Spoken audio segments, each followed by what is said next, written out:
அனைவருக்கும் வணக்கம்.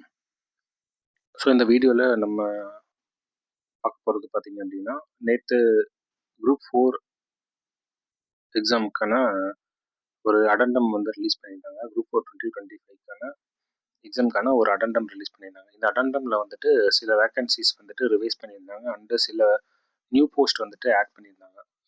ஸோ அந்த நியூ போஸ்ட் ஆட் பண்ணதில் பார்த்தீங்க அப்படின்னா, ஒரு சில போஸ்ட்ஸ் வந்து குரூப் 2 2ஏக்கு ஈக்குவலண்ட்டான பே ஸ்கேல் இருக்க சில போஸ்ட்ஸை ஆட் பண்ணியிருந்தாங்க.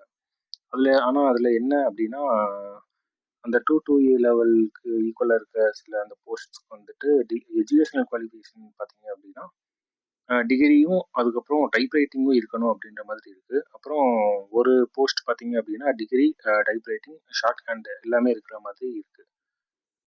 யூஸ்வலாக குரூப் 4 பொறுத்த வரைக்கும் மேக்ஸிமம் லெவல் 8 ஃபிக்ஸ் பண்ணியிருப்பாங்க பேசிக் பே. லெவல் 8னா 19,500 அப்படின்ற மாதிரி இருக்கும் பேசிக் பே. ஸோ இப்போ நீங்கள் ஸ்டார்டிங்கில் நீங்கள் உள்ளே போகிறீங்க அப்படின்னா, உங்களுக்கு வந்து இன்ஹேன்ஸ் சேலரி உங்களுக்கு ஒரு 27 to ஒரு 28,000 வருது அப்படின்னு வைங்களேன். இதுவே லெவல் 9 லெவல் 10 அப்படி போனீங்க அப்படின்னா, பேசிக் பே வந்து ஒரு 500 1000 அந்த மாதிரி கூடும். அப்போ உங்களுக்கு ஒரு இன்ஹேன்ஸ் சேலரி பார்த்தீங்க அப்படின்னா ஒரு ஒரு 800 ஒரு 1500 கிட்ட எக்ஸ்ட்ரா வரும். ஸோ இதில் பார்ப்போம் என்னென்ன போஸ்ட் அப்படின்னு. இதில் வந்துட்டு பாருங்களேன், இந்த அசிஸ்டன்ட் போஸ்ட்டு, அப்புறம் டைப்பிஸ்ட் போஸ்ட் இதெல்லாம் லெவல் 9. அதுக்கப்புறம் இந்த போஸ்ட் தான் மெயின் போஸ்ட், பர்சனல் அசிஸ்டன்ட் இன் எம்ஜிஆர் மெடிக்கல் யூனிவர்சிட்டி. ஸோ இது லெவல் 16ல் பே லெவல் ஃபிக்ஸ் பண்ணியிருக்காங்க. இது பார்த்தீங்கன்னா லெவல் 16 அப்படின்றது உங்களுக்கு பேசிக் பேவே 36,400 வரும். அப்போ உங்களுக்கு இன்ஹேன்ஸ் சேலரி பார்த்தீங்கன்னா கிட்டத்தட்ட ஒரு 53 to 55,000 வந்து உங்களுக்கு இன்ஹேன்ஸ் சேலரி வரும். கிராஸ் பார்த்தீங்க அப்படின்னா ஒரு 58 to 60 வரும். ஸோ உங்களுக்கு இன்ஹேன்ஸ் சேலரியே 53 to 55,000 வந்துட்டு உங்களுக்கு வந்து வரும். அப்புறம் ஸ்டெனோ டைப்பிஸ்ட்டு லெவல் 10 இதெல்லாம் வந்து குரூப் 2A லெவல் சேலரி வர்ற போஸ்ட்டு. ஸோ இதுக்குள்ள எலிஜிபிலிட்டி பார்த்தீங்க அப்படின்னா,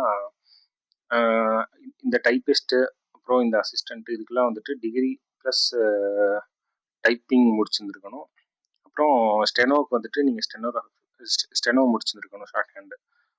அப்புறம் பார்த்தீங்க அப்படின்னா இந்த பர்சனல் அசிஸ்டண்ட்டு மெயினாக பார்த்துடலாம். இது பார்த்தீங்க அப்படின்னா 13 வேகன்சிஸ் போட்டிருக்காங்க.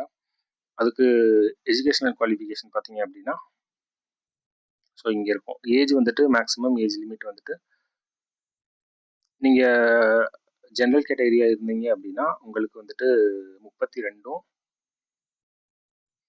அதர் கேஸ்டாக இருந்தீங்க அப்படின்னா ஏஜ் லிமிட் கிடையாது, அந்த மாதிரி இருக்கும்.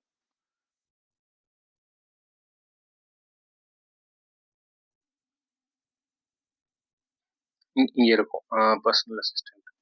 ஸோ இது 13 வேகன்சி போட்டிருக்காங்க.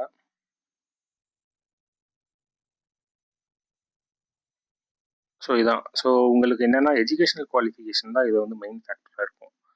நான் சொன்ன மாதிரி எஜுகேஷனல் குவாலிஃபிகேஷன் பார்த்தீங்க அப்படின்னா உங்களுக்கு வந்துட்டு கண்டிப்பாக டிகிரி முடிச்சிருக்கணும். அதுக்கப்புறம் வந்துட்டு நீங்கள் டைப்பிங் முடிச்சிருக்கணும், ஷார்ட் ஹேண்ட் முடிச்சிருக்கணும். இது பார்த்தீங்கன்னா 2 தமிழ் அண்ட் இங்கிலீஷில் ஏதோ ஒன்றில் லோயரு, இன்னொன்றில் ஹையர் இருக்கலாம், இல்லை அப்படின்னா 2லேயுமே ஹையர் இருக்கலாம் அப்படின்னு ஃபிக்ஸ் பண்ணியிருக்காங்க.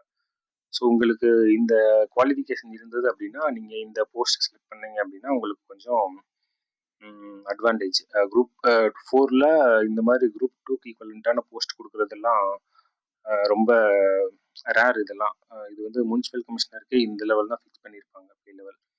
ஸோ அதனால் உங்களுக்கு இந்த லெவல் இந்த எஜுகேஷனல் குவாலிஃபிகேஷன் இருந்து உங்களுக்கு இந்த போஸ்ட் இருந்ததுன்னா நீங்கள் கண்டிப்பாக இது எடுங்க, யூஸ்ஃபுல்லாக இருக்கும்.